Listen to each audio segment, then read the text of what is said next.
এটি আল্লাহর আইন।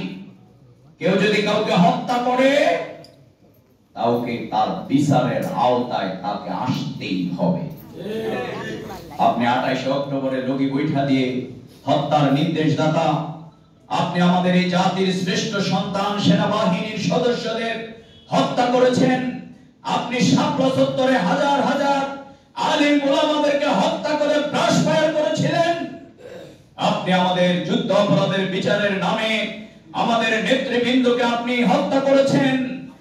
আপনি সর্বশেষ কয়েক হাজার ছাত্র জনতার উপরে গুলি চালিয়েছেন, শিশুকে হত্যা করেছেন, 90 বছরের বৃদ্ধকে হত্যা করেছেন। প্রতিটি হত্যার জন্য ইন্ডিয়া থেকে আপনাকে ধরে নিয়ে এসে এই দেশে বিচারের কাঠগড়ায় দাঁড় করানো হবে। আপনি মনে করেছেন আপনি বেঁচে গেলেন। আপনি আবার দেখি ফোনে বলেন যে যে কোনো সময় ঢুকে যাবেন, আসেন। বলছেন খুব কাছাকাছি আসছেন, যে কোনো সময় নাকি উনি ঢুকে যাবে। আপনার এই ঢুকাকে প্রতিরোধ করবার জন্য বাংলাদেশের ছাত্র জনতাই কিন্তু যথেষ্ট। এখন আপনি কখনো কখনো আপনাদের দল আনসার লীগ হয়, হ্যাঁ, কখনো কখনো রিকশাওয়ালার নামে আসে। কেন নিজের নামে আসতে পারেন না কেন? বাংলাদেশের ইতিহাসে অবৈধভাবে এত হাজার হাজার এমপি মন্ত্রী আপনি বানিয়েছেন, এত কুখ্যাত বাহিনীকে আপনি পুষেছেন, কিন্তু আপনার নসিবে তো দুপুরে একবেলা খাবারের সময়ও কিন্তু ছুটে নাই। আর আমাদের নেতৃবৃন্দের বিরুদ্ধে মামলা করেছেন, তারা বিদেশ থেকে চলে আসছেন। মীর কাসেম আলী সাহেবকে বলা হয়েছে আসার দরকার নাই, পরিস্থিতি খারাপ। বলছে এই খারাপ জেনেই তো এই আন্দোলনে যোগ দিয়েছি। এই আন্দোলনে মৃত্যু আমার জন্য যেদিন বরাদ্দ সেদিনই হবে। শহীদ মাওলানা মতিউর রহমান নিজামীকে ফাঁসির রায় দেওয়ার পরে তিনি বলেছিলেন, কারারক্ষীদেরকে বলেছিলেন যে আমার পরিবারের সাথে সাক্ষাৎ, আল্লাহর সাথে আমার একান্ত নিভৃতে আমার ইবাদত বন্দেগী সব শেষ, আমাকে কখন ফাঁসি দিবেন আমি প্রস্তুত। আমাদের নেতৃবৃন্দ, আমরা জেলখানায় গিয়ে যখন সে জল্লাদদের সাথে দেখা হয়েছিল, জল্লাদেরা বলেছিল যে আপনাদের নেতৃবৃন্দ সব ফাঁসির আসামিদেরকে জোর করে ধরে টেনে নিয়ে ফাঁসির মঞ্চের দিকে আমরা নিয়ে যাই, আর আপনাদের নেতৃবৃন্দ আমাদের আগে আগে দৌড়িয়ে ফাঁসির মঞ্চের দিকে গিয়েছে। কারণ তারা বলেছে আমরা যত দ্রুত এই ফাঁসির রশি আমাদের গলায় উঠবে তত দ্রুত আল্লাহর সাথে আমরা মিলিত হব। এই চেতনা বোধ কিন্তু আমাদের কোন শিক্ষা প্রতিষ্ঠান, মাদ্রাসা, মক্তব থেকে আমরা পাই নাই। এই প্রতিষ্ঠান থেকে আমরা যার আদর্শকে অনুসরণ করার মাধ্যমে এটি পেয়েছি, তিনি হচ্ছেন unparallel personality of the world, last prophet মুহাম্মদুর রাসূলুল্লাহ সাল্লাল্লাহু আলাইহি ওয়াসাল্লাম। তিনি পৃথিবীর ইতিহাসের সবচেয়ে বড় নির্যাতন, জুলুম সব বরণ করার পরে আল্লাহ রাসূল বলেছিল, আল্লাহ যদি আমাকে শাহাদাতের মৃত্যু দিতেন তাহলে সুম্মা উখিয়া সুম্মা উকতেল, আমি এই 10 বার আল্লাহর কাছে জীবন কামনা করতাম, 10টি বার আল্লাহর পথে আমি শহীদ হওয়ার আকাঙ্ক্ষা পোষণ করতাম। সুতরাং আমাদের শহীদেরা এই পথ ধরেছেন। আমি তো বলি আওয়ামী লীগ অন্তত আর কেউ করা উচিত না, কারণ যেই দলের প্রধান সবার আগে পালায় সেই কাপুরুষের দল অন্তত আর কেউ করা উচিত না। কি বলেন? এটা একটা কাপুরুষের দল। আপনার উচিত ছিল এখানে মোকাবেলা করা, কিন্তু মোকাবেলার সৎ শক্তি সাহস আপনি হারিয়েছেন। কারণ আপনি আমাদেরকে মোকাবেলা করেছেন পুলিশ দিয়ে, আপনার লোকেরা হলে চাঁদাবাজি, গুন্ডামি, লুটপাট সব করেছে। এসি রুমে বসে বসে আপনারা শুধু আনন্দ তামাশা করেছেন।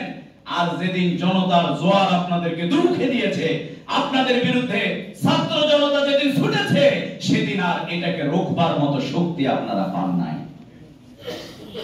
বাংলাদেশের ইতিহাস পুলিশের একজন এসপি কে সেদিন আমি বলেছিলাম যে একবার আত্মসমালোচনা করেন, উপমহাদেশের ইতিহাসে কোন আন্দোলনের পর একটি দলও উদাও হয়ে গেল আর সকল থানাও রক্ষিত হয়ে গেল, এর কারণটা একটু পর্যালোচনা করবেন। যাকে বলতেন গুম করতেন, ওই যে ফেরাউন বলেছিল না আনা রাব্বুকুমুল আলা, আমি হলাম আল্লাহ। তো বলছে কি এটার প্রমাণ কি? সব আমি দেই। বলছে যে ফাঁসির আসামি তাকে ছেড়ে দাও আর ওকে ফাঁসি দিয়ে দাও, এই দেখো এটা আমি দিয়ে দেব। আমাদের প্রেসিডেন্ট আওয়ামী লীগ আসামিদেরকে ছাড়তো আর নিরপরাধ মানুষদেরকে হত্যা। আয়নাঘর তৈরি করেছেন, সব ঘর। এখন কি ট্রাইব্যুনাল আছে না নাই? এই ট্রাইব্যুনালে আপনারা 40 বছর আগের সেই কি কি দেল্লা রাজাকার সাজাইছেন দেলোয়ার হোসেন সাইদি সাহেবকে, আমাদের কসাই কাদের বানিয়েছেন আমাদের আব্দুল কাদের মোল্লা সাহেবকে। আপনাদেরকে কোনো কিছু সাজাইতে হবে না, তাজা শহীদের রক্ত দিয়ে আপনাদের বিচার হবে আর প্রতিটি খুনের বদলা তাদের পরিবার এখান থেকে গ্রহণ করবে। শতাধিক শিশুকে আপনারা হত্যা করেছেন। 815 জনের হিসাব ইতিমধ্যেই একটি মানবাধিকার সংগঠন তারা প্রকাশ করেছে। 875, 30,000 এখানে গুলিবিদ্ধ আহত হয়েছে, আরো কত আছে। সেদিন আমি মিরপুরে গত পরশু সকালে গিয়েছিলাম এক শহীদ পরিবারে।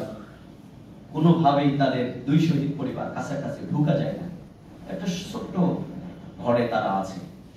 ঢুকতেই শহীদের মা বললেন, খুব কষ্ট হয়, আপনাদেরকে বসতে দিতে পারলাম না, খুব কষ্ট হচ্ছে, আমাদের আসলে তো ঘর নাই, বসতে দিতে পারে না। তা আমরা বলতেছিলাম যে আপনাদের ঘর থাকার দরকার নেই, আপনাদের সন্তানেরা গোটা বাংলাদেশের 18 কোটি মানুষকে বসতে দেওয়ার সুযোগ করে দিয়েছে জীবন দিয়ে। আপনারা হচ্ছেন জাতির শ্রেষ্ঠ বীর।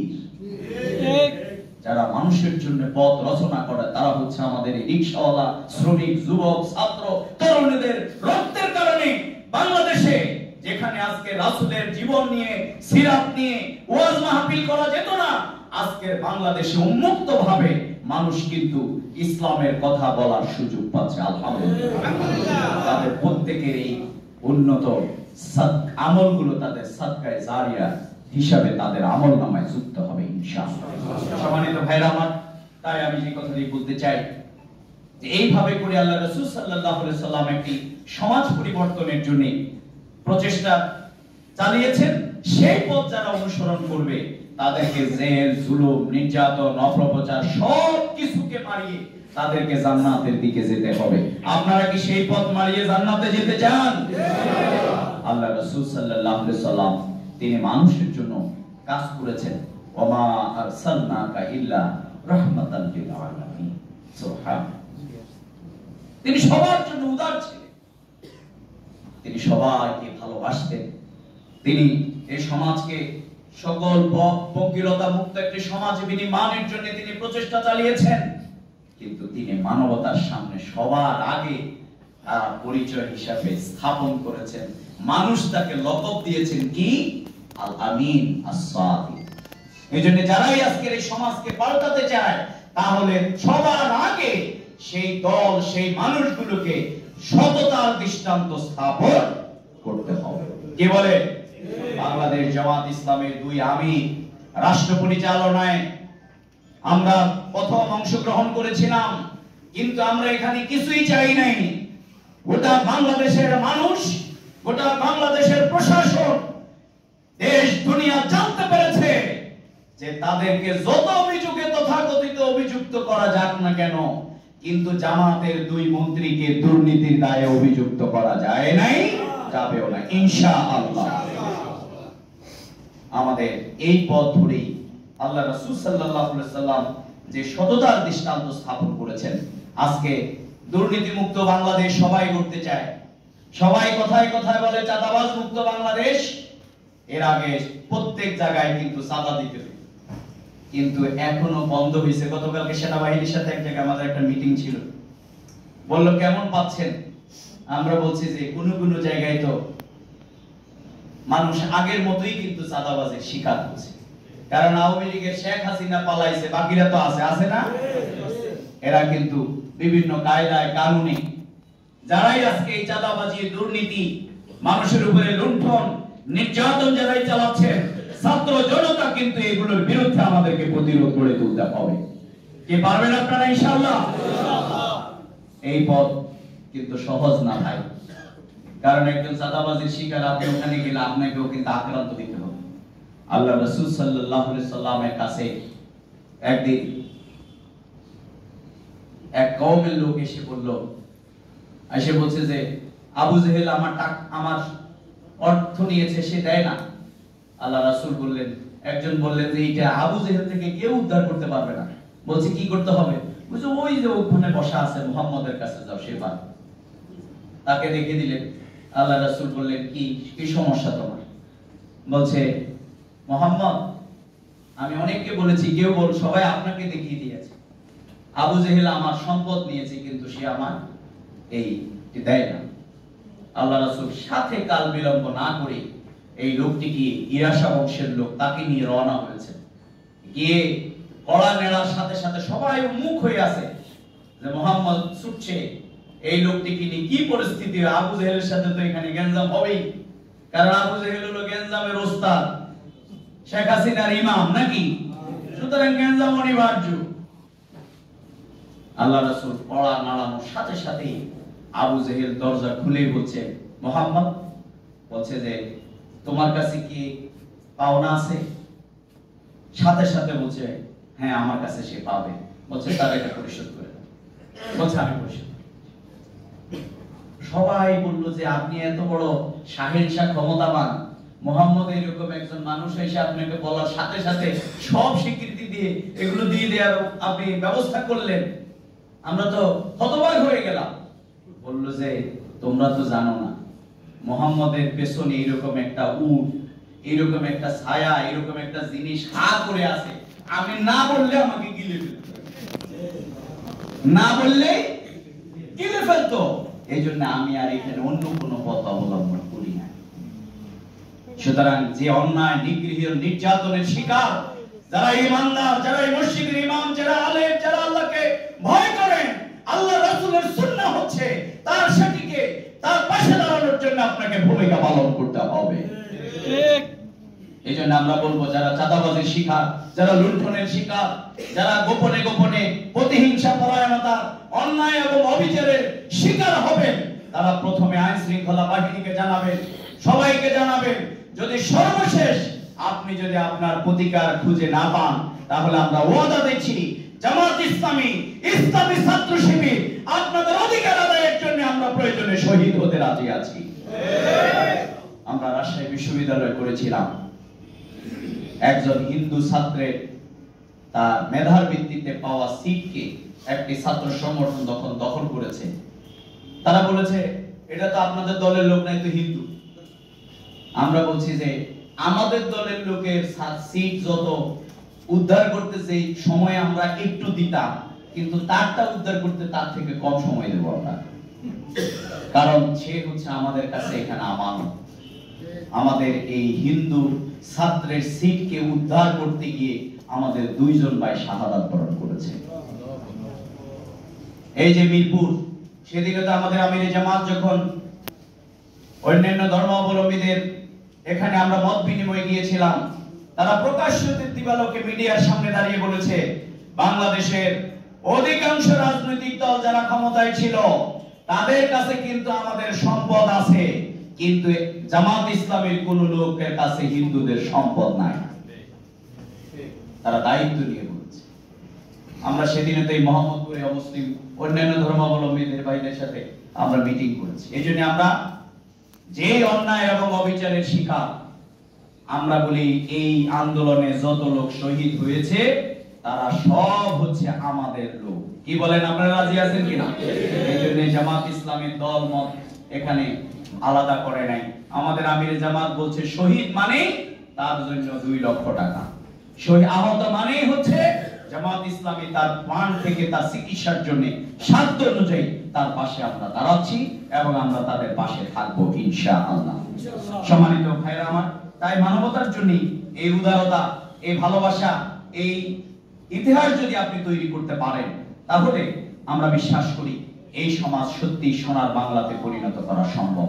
কিন্তু সোনার বাংলার স্লোগান বদলে দাও আর বদলে যাও, এটা নিজে নিজে যায় না, নাকি বলেন? বদল করতে হলে নিজেকে কিছু কাজ করতে হবে, বদল করতে হলে নিজেকে কোরআনের কাছে গিয়ে দাঁড়াইতে হবে। এইজন্য আল্লাহ তাআলা ফার্স্ট সেন্ডিং আয়াত ফ্রম আল্লাহ সুবহানাহু ওয়া তাআলা, ইকরা বিইসমি রাব্বিকাল্লাযী খালাক। এইজন্য আমাদেরকে কোরআনের কাছে, এই কোরআনের আদর্শের কাছে আমাদেরকে যেতে হবে। আমাদেরকে কোরআন বুঝতে হবে, কোরআন পড়তে হবে, কোরআন বুঝতে হবে, কোরআনের আলোকে সমাজ গড়তে হবে। এই তিন কথার সাথে একমত কারা কারা তারা হাত তুলে দেখায়। আল্লাহ তাআলা আমাদেরকে তৌফিক দান করুন। তাহলে সম্মানিত ভাইরা, দ্বিতীয় হচ্ছে রাসূল করিম সাল্লাল্লাহু আলাইহি সাল্লামের আদর্শ। ফ্রান্সিস এমেল নামে একজন ব্যক্তি, তিনি বলেন পৃথিবীর সব মানুষের জন্য একটা মুজিজা ছিল, সব নবীদের জন্য, সব নবীদের জন্য মুজিজা ছিল যে তারা এক একটা জিনিস মানুষের সামনে পেশ করত। কিন্তু আল্লাহ রাসূল সাল্লাল্লাহু আলাইহি সাল্লামের জন্য মুজিজা হচ্ছে মহাগ্রন্থ আল Quran. This is the great miracle of the world. Quran হচ্ছে পৃথিবীর সবচেয়ে বড় বিষয়। আমাদের সর্বশেষ কোন জায়গায় এসে আমরা এখন ঠেকলাম? আমাদের ফিঙ্গারপ্রিন্ট দিয়ে আমরা সব করি, ঠিক না? এখন আমারটা টিপ দিলে আমারটাই আসে, আপনারটা আসবে, অথচ অঙ্গুলি কিন্তু একরকম, রেখাও একরকম। আল্লাহ তাআলা বলছেন, কোরআনে বলেছেন যে কিয়ামত পর্যন্ত দুইজন অঙ্গুলির ছাপ রেখা কিন্তু একরকম হবে না। মানুষকে জ্বালিয়ে দেয়, একবারে শেষ হয়ে যায়, কিন্তু ডিএনএ তত্ত্বের মাধ্যমে এটা বের করা হয়। আল্লাহ তাআলা প্রত্যেক মানুষের এই ডিএনএ কে আল্লাহ বলছেন কোরআনে যে কি আমি আলাদা আলাদা করে তৈরি করেছি। সুবহানাল্লাহ। এজন্য পৃথিবীর যত কিছু আবিষ্কার হবে, পৃথিবীর বিগ ব্যাং বলেন, পৃথিবীর যত থিওরি বলেন, তত্ত্ব বলেন, মত বলেন, ইতিহাস বলেন, সব কিছু হচ্ছে পুরাতন Old Testament. This is the New Testament of Holy Quran. পৃথিবীর সব কিছু থেকে বিস্ময় হচ্ছে পৃথিবীর একজন মানুষের জীবন। তিনি হচ্ছেন unparallel personality of the world, last prophet মুহাম্মদুর রাসূলুল্লাহ সাল্লাল্লাহু আলাইহি ওয়াসাল্লাম। আজকে বিজ্ঞান ডাক্তারের কাছে যাবেন, আপনার কাশি ভালো হয় না, বলবেন আপনি ডান কাত হয়ে ঘুমান। আল্লাহ রাসূল বলেছে ডান কাত হয়ে ঘুমানো সুন্নাহ। আপনি যত জায়গায় আল্লাহ রাসূলের সুন্নাহকে আলোচনা করবেন, প্রত্যেকটাতে আপনি পাবেন এটি হচ্ছে সায়েন্টিফিক, এটি হচ্ছে লেটেস্ট, এটি হচ্ছে সবচেয়ে মডার্ন। সুবহানাল্লাহ। The Holy Quran is the last guidance of Holy Quran, whole mankind। এই মানবতার জন্য আল্লাহ তাআলা এই কিতাব দিয়েছেন, আর গাইড মাস্টার হিসেবে দিয়েছেন মুহাম্মদুর রাসূলুল্লাহ সাল্লাল্লাহু আলাইহি ওয়াসাল্লাম। এজন্য পৃথিবীর সব নেতাদের সাথে বলা হয়, যিনি মরে গেছেন তাকে বলা হয় he was a leader, অমুক was a leader, কিন্তু Muhammad was a leader no। বিজ্ঞানীকে বলা হয়েছে যে Muhammad is a leader until destroy the world। পৃথিবীটা ধ্বংস না হওয়া পর্যন্ত পৃথিবীতে কোনো নবী আসবে না, কিন্তু পৃথিবীর মানব জাতির জন্য একজন নেতা থাকবেন, তিনি হচ্ছেন মুহাম্মদুর রাসূলুল্লাহ সাল্লাল্লাহু আলাইহি ওয়াসাল্লাম। সুবহানাল্লাহ। তিনি তার স্বামীর কাছেও এক নাম্বার, তিনি তার কাজের লোকের কাছেও ছিলেন এক নাম্বার। যাই যখন আল্লাহ রাসূলের কাছে থাকার পরে যখন তার বাবা মাকে পেল, বাবা এসে, চাচা এসে বলছে যে তোমাকে আমি আজাদ করে দিলাম, তুমি যাও।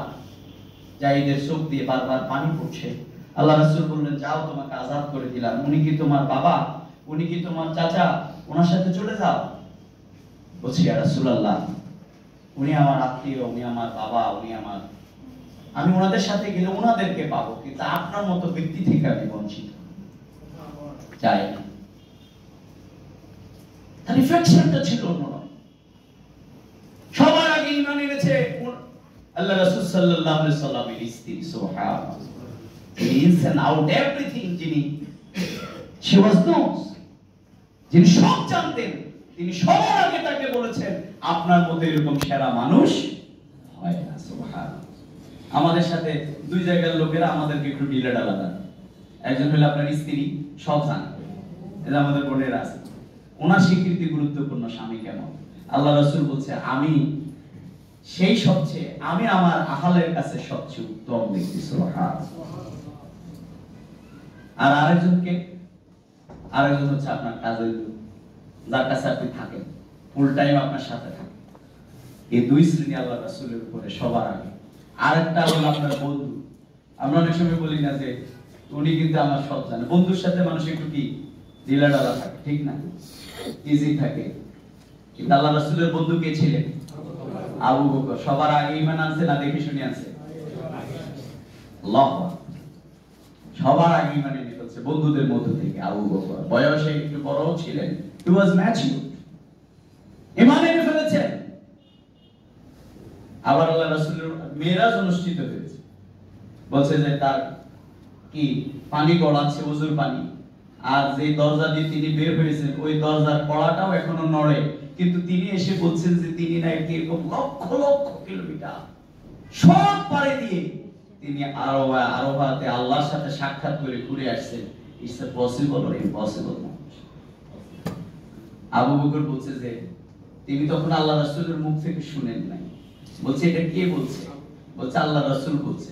বলছে তিনি যা বলছেন সত্য বলেছেন। সুবহানাল্লাহ। ইনসান আউট দা টোটাল লাইফটা ছিল মানবতার জন্য অনুকরণ। তার বিরক্ত ছিল। একদিন প্রচন্ড একটি আওয়াজ হয়েছে, আওয়াজের সাথে সাথে আপনার সবাই দিক বেদিক শুনতে শুরু করলো। কি হলো কি হলো? সবাই বের হয়ে দেখলো যে আল্লাহ রাসূল তার সবচেয়ে শক্তিশালী ঘোড়ার উপরে নাঙ্গা তলোয়ার নিয়ে ঢুকতেছে আর বলতেছেন, আমি দেখে আসলাম, কোনো অসুবিধা নেই, তোমরা সবার ঘরে প্রবেশ করো। সুবহানাল্লাহ। আর আমাদের শেখ হাসিনা সবার আগে পালাইছে। উনি তার কর্মীরা এখন কত কষ্টে কোন জায়গায় কিভাবে আছে, কিন্তু তাদেরকে কি কেউ তাড়ানোর কারণে এরকম হচ্ছে না নিজেরাই দৌড়তেছে? জোরে বলেন। আপনারা কয়জনকে তাড়াইছেন? না তারা নিজেরাই দৌড়ে। সালমান এফ রহমান কে বলছে দাড়ি বলাইতে? কেউ না। কে বলছে তাকে দাড়ি কাটছে? তার কেউ। বরং এই আওয়ামী লীগের পিরিয়ডে অসংখ্য আলেম ওলামাদের দাড়ি ধরে কিন্তু টানা হয়েছিল। পুলিশ দাড়ি ধরে তাদেরকে টেনে হেঁচড়ে নিয়েছিল। কিন্তু সালমান এফ রহমান সাহেব, আপনি দাড়িকে ফেলে দিয়ে আপনি সবচেয়ে বেশি আল্লাহর রাসূলের সুন্নাহকে আপনি অপমানিত করেছেন। ঠিক। এই মানিক সাহেব কি তার সাথে নাকি আরেকটা কথা আছে, এটা আমি বলি, কালো সাদা আল্লাহই বানায়, কিন্তু জঙ্গলে তো জায়গা দিল না। জঙ্গলে জায়গা হয় না কেন?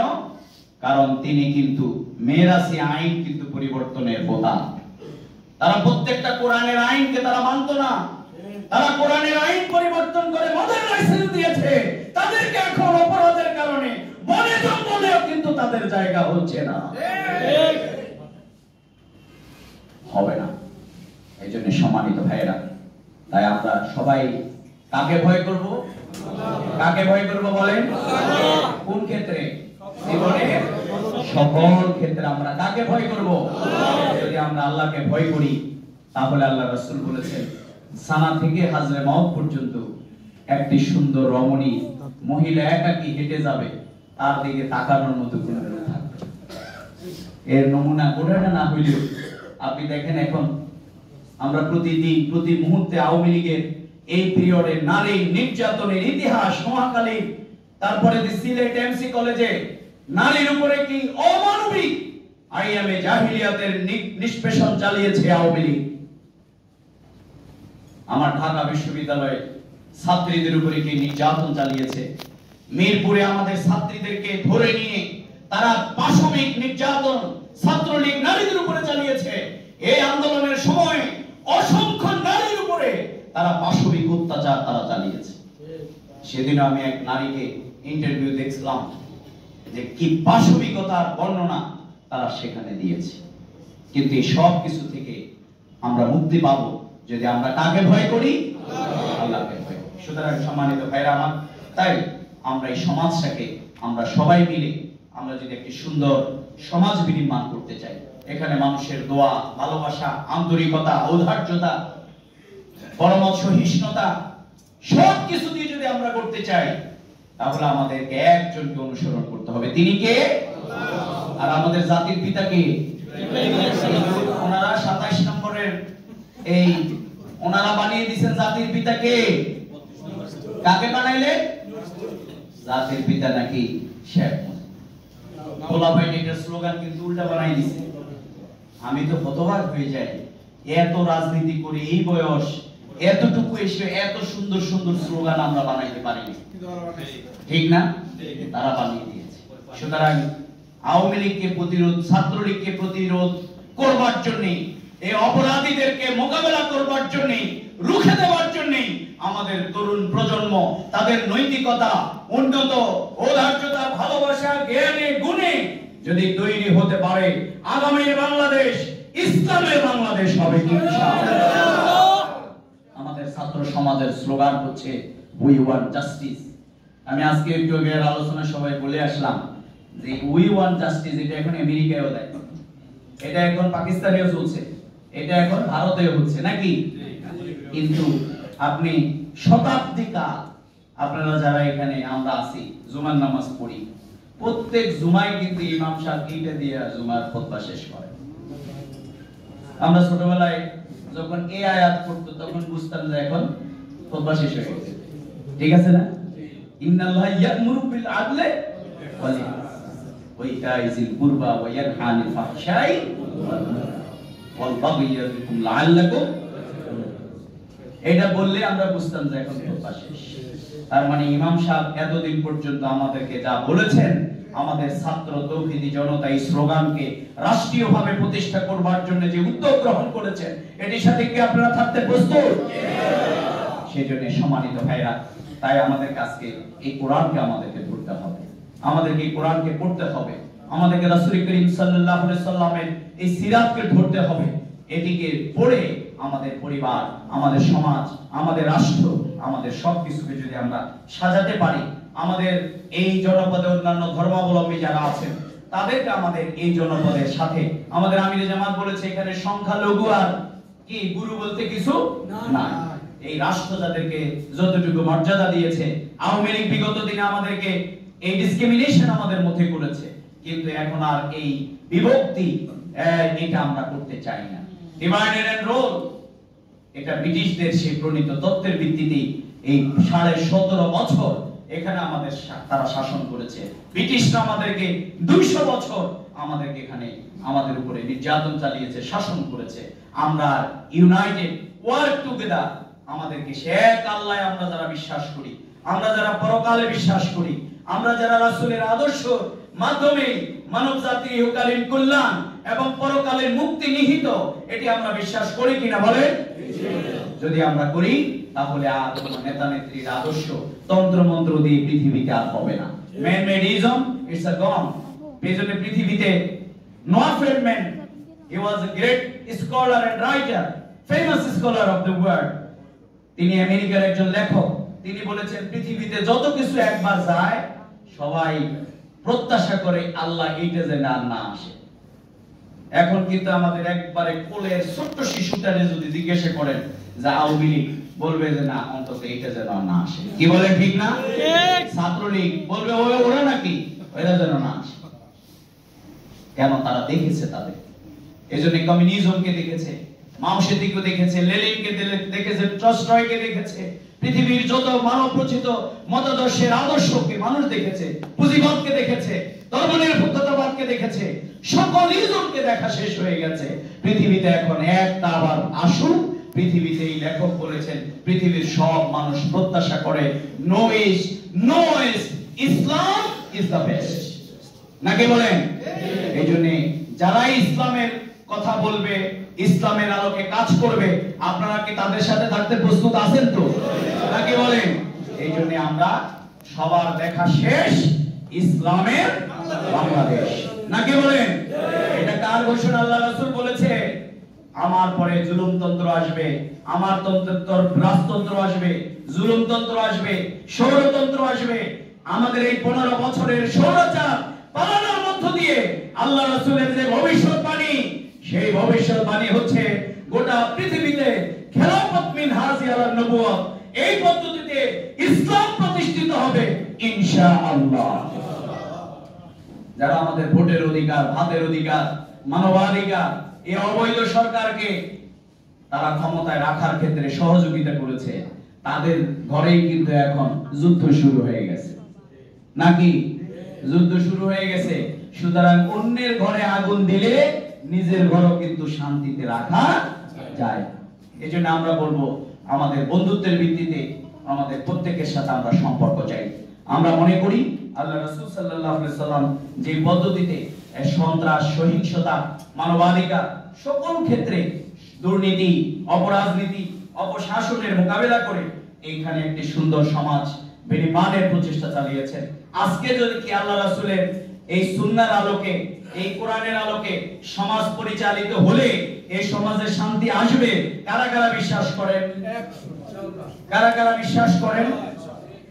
তাহলে আমাদেরকে সবার আগে নামাজ পড়লে হবে না, সবার আগে রোজা দুইটা বাড়াই দিলে হবে না, সবার আগে সাদাকা কিছু বাড়াই দিলে হবে না, সবার আগে ধরতে হবে ওয়াজাহিদু ফিল্লাহি হাক্কা জিহাদি। এই জমিনে আল্লাহর দ্বীন কায়েমের জন্য সংগ্রাম করতে হবে। আল্লাযীনা আমানু ইউকাতিলুনা ফি সাবিলিল্লাহ ওয়াল্লাযীনা কাফারু ইউকাতিলুনা ফি সাবিলিত তাগুত। এজন্য আমাদের মায়েরা, আমাদের বোনেরা, আমাদের ছাত্ররা, আমাদের শিশুরা, আমাদের মুরব্বীরা, আলেম উলামারা, প্রত্যেক শ্রেণী পেশার মানুষেরা আমরা সকলে মিলে আমরা যদি এই জমিনে দ্বীন কায়েমের এই প্রচেষ্টা নবীদের যে জিম্মাদারি ছিল, হুয়াল্লাযী আরসালা রাসূলাহু বিল হুদা ওয়া দীনিল হক লিইয়ুযহিরাহু আলা দ্বীনি কুল্লি। আল্লাহ রাসূলের পাঠানোর উদ্দেশ্য একটাই ছিল, সেটি হচ্ছে অল ম্যান মেড ইজম, মানব রচিত মতাদর্শের উপরে Islam is the best, Islam is the superior, Islam is the imperative of whole mankind. এই চেতনা, এই বোধ, এটিকে প্রতিষ্ঠা করবার জন্য যে প্রচেষ্টা তারা চালিয়েছিলেন, আসুন আমরা ইসলাম যে নারীর অধিকার, শ্রমিকের অধিকার, ভোটের অধিকার, ভাতের অধিকার, মানবাধিকার সব ইসলাম সংরক্ষণ করেছে। সুবহানাল্লাহ।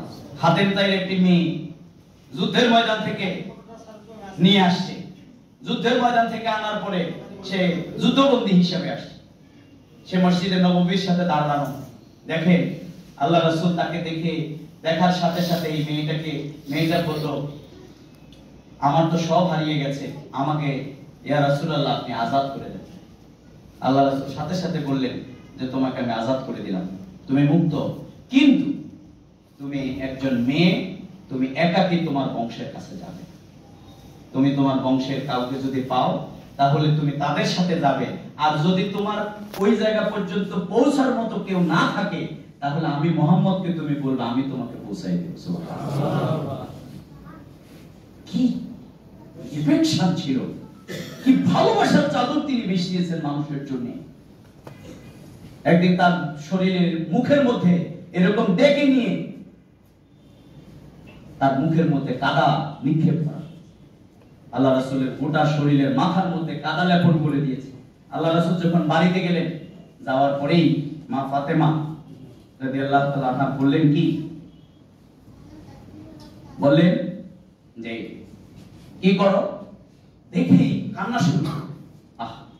আল্লাহ রাসূলের গোটা শরীরে ময়লা মাটি দিয়ে লেপন করে দেয়া আছে।